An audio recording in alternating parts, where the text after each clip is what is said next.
Hello everyone.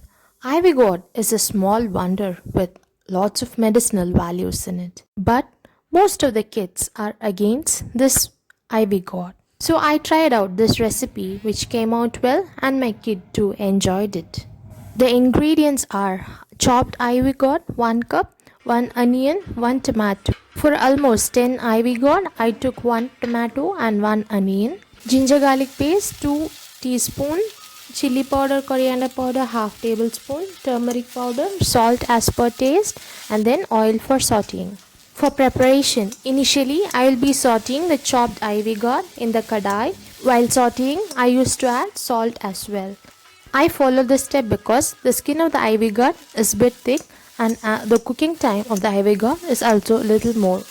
After sauteing this for almost 5 minutes, I will be transferring this to a container, and in the same kadai, I will be sauteing the remaining ingredients.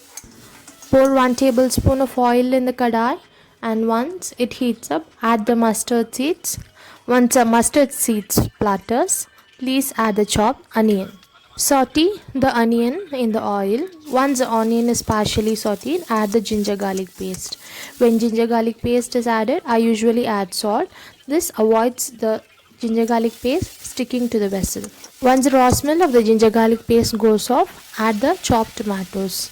Now then saute it again together. Then add the curry leaves.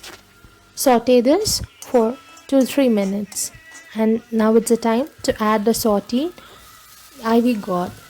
Mix all the ingredients such that they are uniformly coated. At one point of time you can find all the ingredients shrinking. That time you need to add all the powders. Turmeric powder, coriander powder, and then chili powder.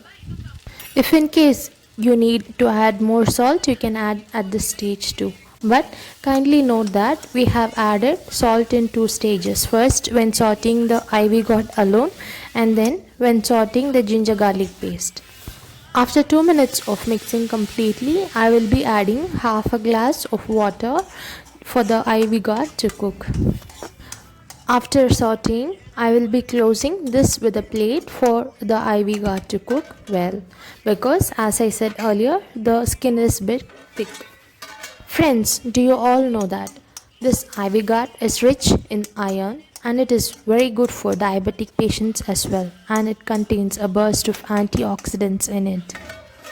In between, I will be opening the plate to check whether the ivy gourd is cooked evenly.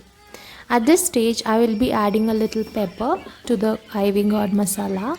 I usually like the dash of pepper in most of my dishes, and this pepper suited well with the ivy gourd masala. Considering the nutritive value of this vegetable, I will try to add this vegetable in the lunch menu. But for a long time, I have been deep frying ivy gourd for my child to have it. But recently, I tried out this recipe and it came out really well that my child even enjoyed.